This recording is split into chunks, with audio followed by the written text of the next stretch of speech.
3 years since we last watched Game of Thrones. Some of us fell into depression asking ourselves, what happened to the dragon?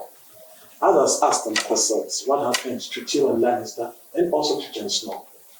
Hence, we have this book, Life Lessons from Game of Thrones. Today, under my seat in my hustle, we're in conversation with Roland Ndhlukula, Deputy Chief Librarian in Bulawayo for Bulawayo Public Library, an avid reader and collector of books who has an interesting story to share with us. Stay tuned and stay close. By the way, my name is Kosana Mazwisa, a social entrepreneur from Bulawayo. This year we're celebrating 125 years of Bulawayo Public Library, an iconic building within the city in southern Virginia. Many people know the infrastructure, but do not know the people who are involved in making the library tick. Can you share with us who is Roland Ndhlukula, the Deputy Chief Librarian? Thank you, viewers. Roland Ndhlukula is a librarian and the Deputy Chief Librarian of Bulawayo Public Library, the oldest library in Zimbabwe, and if I'm not mistaken, even Southern Africa. It was established in 1896.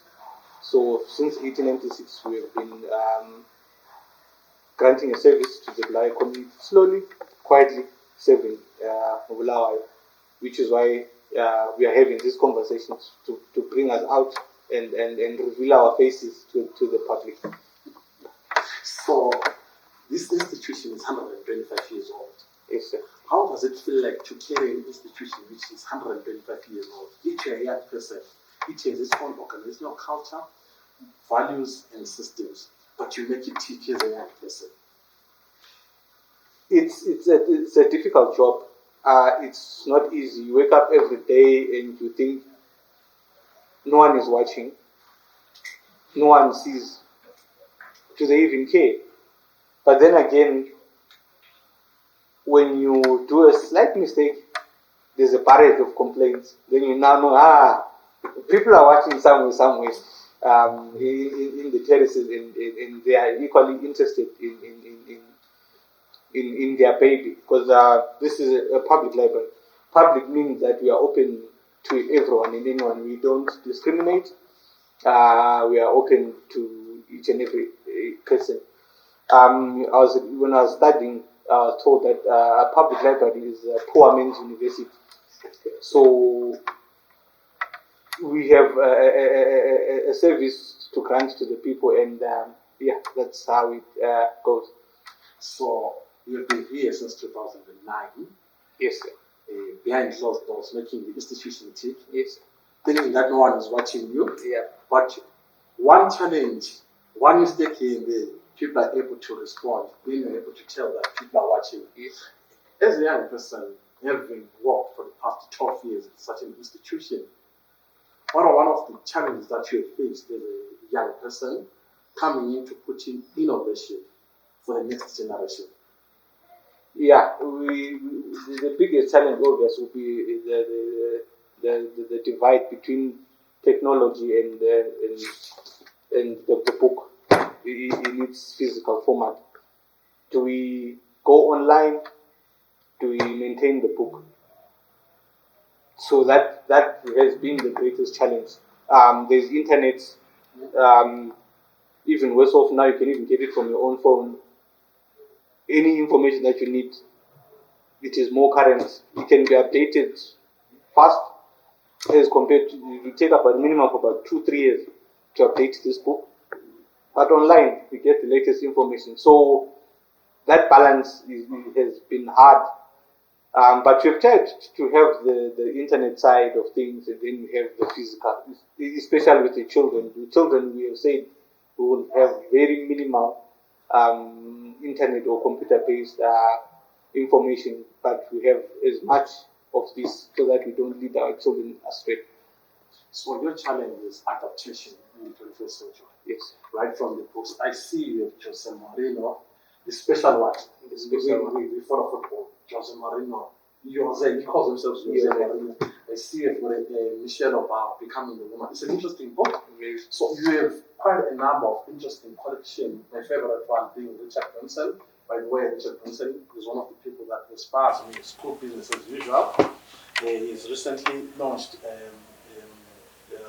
space tourism. So the challenge is adaptation between the physical books that we have here and also internet. So that adaptation is taking time, but also since you are based on membership, I for one, I can download books at home. While here it's more physical, so it becomes more of a challenge because membership will end up dropping. Yes. But also, we're in an era of COVID-20. We're in an era of COVID-19. COVID-19. As a Deputy Chief Librarian, how have you maneuvered around such challenges, and what are the life lessons that you have picked from COVID-19 moving forward? The challenges obviously has been lockdowns. We had to close, and having to close, then since we're subscription based, that automatically means it's a dry spell. There's no finances coming through, but somehow you pick up the pieces when we open, and I can say God maybe has been with us, because even when we've closed, we never really had a big challenge with paying salaries and keeping the staff motivated. We somehow managed to. But that closure then comes up with complications of people not bringing the books back, because probably they also trying to stay away and see the situation. So some of the popular books, like the O-level and A-level, will stay home longer. And when that person comes, it becomes a challenge. Now you cannot really say pay a fine. You have to understand the times that you are living in. So it creates that a challenge that, okay, fine, let's also be humanitarian. It's not always about money. Let's let the fine slide. Though that's what also keeps us as well, but let them slide. And yeah. Yes. As an advocate, you travel across the world through reading, but also physically you traveled. I remember last time you were in the US. What lessons and events that you came across, programming that you learned, that you felt it's important to bring it back home and implement? Okay. I traveled to Nashville, Tennessee in February 2020. There was a library convention there. We were invited by AFLIA to partake. But the greatest lesson I learned was for the children, capture them young. Capture them young. I went to one of the libraries there on a tour. The size of this library is just the wing of the children's library. So, someone is heavily invested in children. They do have physical books like we have. They have the technology side where they do programming, Python and all those things at a young age. Children are now doing those. And to us, it's still a niche market. Probably people doing Cisco and what are the ones that I do. But if you go to the States, you find young children, as in 5-6-year-olds, that designing whatever it is they're designing, and they're also programming. And when they grow, the time they get to their teens, they'll be experts already. And as compared to us, where you need to go to university first, look at the gap between the two. Someone already grows up with that skill and talent and knowledge. Yet, at this end, we have to wait for them to grow up first, and then we start implementing it. So it's one of the things that I learned. Capture them young, give them all that they need. We may have these physical books as well, but storytelling will never go out of fashion. Yes. That's one thing I've noticed and I've mastered. Storytelling will never go out of fashion. So we will need to improve on our storytelling sessions, revive them again. We used to have hip hop sessions as well on Saturdays by the wall. We will need, when COVID regulations allow, we'll need to revive that one as well. Capture the talent and foster it and bring it up from an early age. So those are some of the outtakes I can say I had when I traveled. We are not too far behind. but we need support from the business community. This is a library. Let's break down the barriers. Let's break down the notion that library is where the happens, and become innovative. Any business person who can come up with any innovation, work together, we see what we can bring, not only for the children, but even maybe the teens as well, so that at least we know we are a growing society. That's I saw you are a subscription-based organization. Yes. And amidst COVID-19 regulation, you're trying to maneuver here and there. What is it that you want the people of Bulawayo to step in and say, as we're celebrating 125 years, this is our place, this is our building. I was a former member here during my primary and high school days. Now we're celebrating 125 years. What is the message that you want to, of course, to the viewers and to the people of Bulawayo as we're celebrating 125 years, to make the place continue ticking as it is? We are a subscription-based library, which means we rely heavily on your subscriptions. There is no other source of income besides your subscriptions that keep us going. So if you come, we can explore possibilities of ventures. The library definitely needs a new coat of paint. We need new furniture. We need new shelves, new books. We need new computers for the internet cafe. So you can come and we liaise, we negotiate, see what we can come up with. Whatever you can come. We have a book bus. Book bus hasn't been mobile since March 2020 because of lockdown.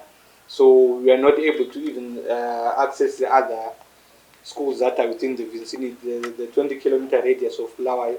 So once we need to start, obviously we need fuel, we need tires, we need battery, because that's how long the bus has been stationary. So all those things are needed. So coming, we conversate and see where we can go. In closing, what is it that you want to be remembered for? Remember, the institution is 125 years. You are carrying a legacy. Also, you need to create your own legacy. What type of a message are you going to leave to the young people to say, I'm Roland Ndhlukula, I want to be remembered for this?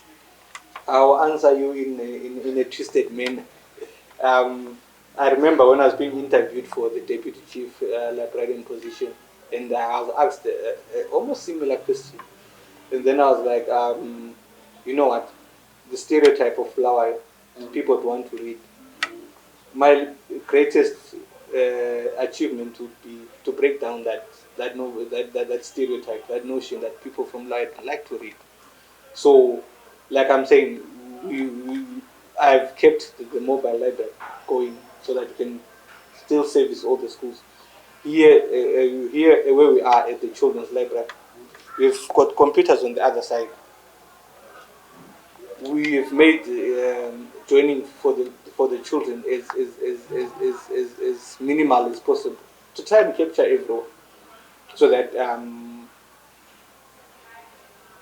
people read. People should read. That's the greatest legacy I would love to leave. I've also tried to break down the stereotype of the library itself. That you come to the library, it's where the happens. Library, we're trying to break down that stereotype. We used to have what are these called? We used to have storytelling sessions. We introduced those storytelling sessions to try and capture the attention of children in many formats, not only the book, not only the internet. I've discovered that no matter how modern society becomes, you can never take away storytelling from children. Never ever. You can show them all the cartoons that you want, but when you sit down and with them and do storytelling, it just brings up a different dimension. It just captures their imagination. So that's one of the things. Those are the two most things I'd be love to remember for. Great. Dear viewers, you have heard yourself from Roland Ndhlukula, an avid reader. He said, every leader is a reader, but not every reader is a leader. You choose for yourself. Thank you for watching this conversation with Roland Ndhlukula. Stay tuned and stay tuned on My City, My House. Don't forget to subscribe and follow us on our YouTube channel and also social media related pages.